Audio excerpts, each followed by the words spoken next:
날마다 쓰는 나의 신앙일기 TV 데일리 큐티 나무향기입니다. 오늘은 여호수아 11장 16절에서 20절을 묵상하겠습니다.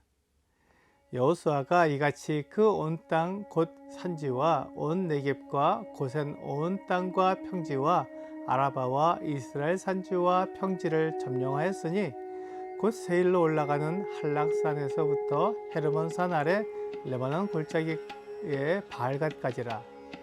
그들의 왕들을 모두 잡아 쳐 죽였으며 여호수아가 그 모든 왕들과 싸운 지가 오랫동안이라. 기브온 주민 히위 족속 외에는 이스라엘 자손과 화친한 성읍이 하나도 없고 이스라엘 자손이 싸워서 다 점령하였으니 그들의 마음이 완악하여 이스라엘을 대적하여 싸우러 온 것은 여호와께서 그리하게 하신 것이라. 그들을 진멸하여 바치게 하여 은혜를 입지 못하게 하시고 여호와께서 모세에게 명령하신 대로 그들을 멸하려 하심이었더라. 여호수아와 이스라엘 백성이 가나안 땅을 정복하는 시간은 짧지 않았습니다. 그들이 가나안 땅의 성읍을 점령하기 위해서 한 성을 오랫동안 여러 번 공격해서 겨우 점령한 것은 아니었지만 가나안 땅의 여러 성읍을 공격해서 얻는 것은 간단한 일이 아니었습니다. 그래서 가나안 온 땅과 산지와 네겝과 고센 온 땅과 평지와 아라바와 이스라엘 산지와 평지를 점령했다는 말은 가나안 땅의 각 부분을 점령했다고 말해주는 것입니다. 그들이 얻은 땅의 경계를 말할 때 남쪽으로는 한락산에서부터 북쪽으로는 헤르몬산 아래 레바논 골짜기의 바알갓까지라고 표현하고 있습니다. 가나안 땅의 서쪽은 지중해이고 동쪽은 요단강과 사이가 경계를 이루고 있습니다. 그래서 그들이 얻은 가나안 땅은 남쪽과 북쪽의 경계를 말하면 자연스레 동서남북의 경계를 알 수 있게 됩니다. 여호수아와 이스라엘 백성들은 하나님이 그들에게 주시는 땅을 모두 정복했습니다. 이스라엘이 정복한 가나안 땅은 다양한 지형을 이루고 있었습니다. 바닷가도 있고 한악지대도 있으며 평평하고 비옥한 평야지대도 있고 남쪽의 광야와 같이 풀이 자라지 못하는 광야지대도 있습니다. 그리고 북쪽의 헤르몬산 밑에는 물이 풍부하고 넘치지만 사이 옆으로는 깎아지르는 듯한 절벽으로 된 곳도 있습니다. 크지 않은 지역에 이렇게 다양한 지형을 가지고 있어서 이스라엘이 가나안 땅을 점령하기 위해서는 오랜 시간이 걸렸을 것입니다. 가나안 땅의 각 성은 지형에 따라 견고하게 지어졌기 때문에 그 성을 점령하기 어려웠습니다. 물론 성읍을 하나 점령하는데 수개월이 걸린 것은 아니었기 때문에 상대적으로 쉽게 점령했지만 그런 성읍이 많았기 때문에 오랜 시간이 걸린 것입니다. 뿐만 아니라 각 성이 이스라엘을 대할 때 마음이 완고했습니다.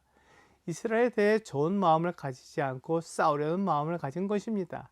가나안 사람들은 이스라엘이 애굽에서 나와 광야를 지나는 것을 보았습니다. 그들이 광야에서 나와 요단강 동쪽에 있는 아모리 왕 시온과 바산 왕 옥을 무찌르고 그 넓은 땅을 차지하는 것을 보았습니다. 이스라엘 민족이 애굽에서 나와서 가나안 앞에 오기까지 40년이 걸렸기 때문에 이스라엘의 모든 상황을 잘 알았을 것입니다.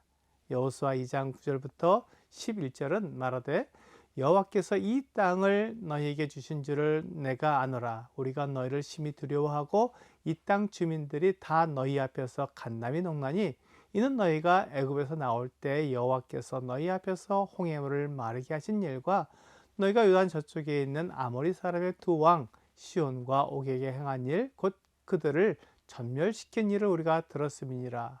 우리가 듣자 곧 마음이 녹았고 너희로 말미암아 사람이 정신을 잃었나니 너희 하나님 여호와는 위로는 하늘에서도 아래로는 땅에서도 하나님이시니라 라고 말씀하고 있습니다. 가나안 땅의 첫 성인 여리고성의 라합이 한 말입니다. 라합의 말을 통해서 가나안 사람들은 이스라엘을 알고 있었으며 하나님께서 그들과 함께 하신다는 것을 알고 있었습니다. 하지만 그들은 마치 애굽의 바로처럼 마음이 완고했습니다. 하나님께서 가나안 땅을 이스라엘 백성들에게 주신 줄을 알았지만 이스라엘에게 좋은 마음과 그들과 화친하려는 민족은 히위 족속인 기브온 사람들 뿐이었습니다.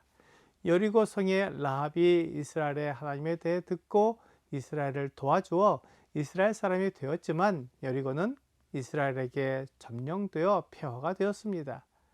가나안 사람들은 하나님과 이스라엘 백성들을 알았지만 그들과 화친하려고 하기보다는 싸우려고 했고 자기들의 마음을 고집스럽게 했습니다.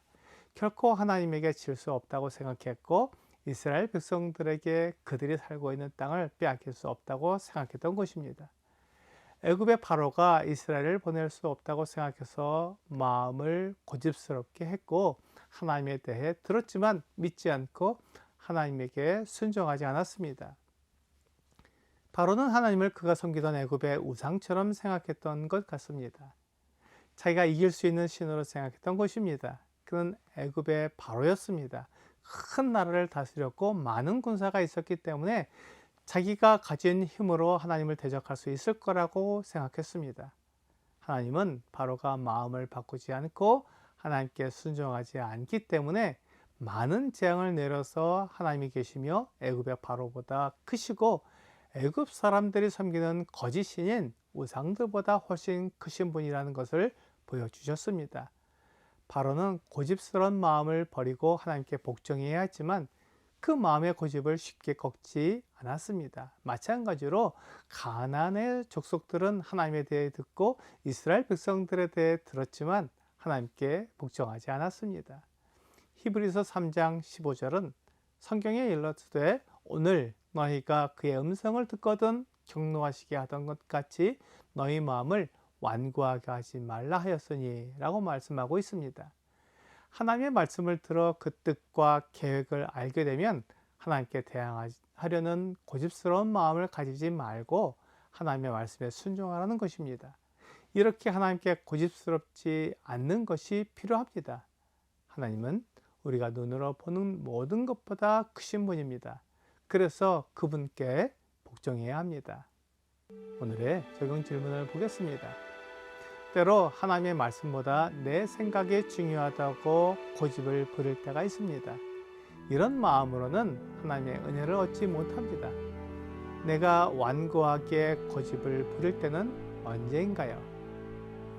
사람은 하나님의 뜻과 계획을 알아도 자기 생각과 자기가 원하는 것을 하려는 마음이 큽니다. 하나님을 이겨보려는 마음을 가진 것입니다. 내가 옳다고 생각하면 하나님을 이기려는 마음을 가지고 고집스럽게 자기 생각을 주장하게 됩니다. 오늘 하나님이 나보다 크시고 하나님의 생각이 언제나 옳다는 것을 인정하여 그분에게 순종하는 여러분과 제가 되기를 주 예수님의 이름으로 기도합니다.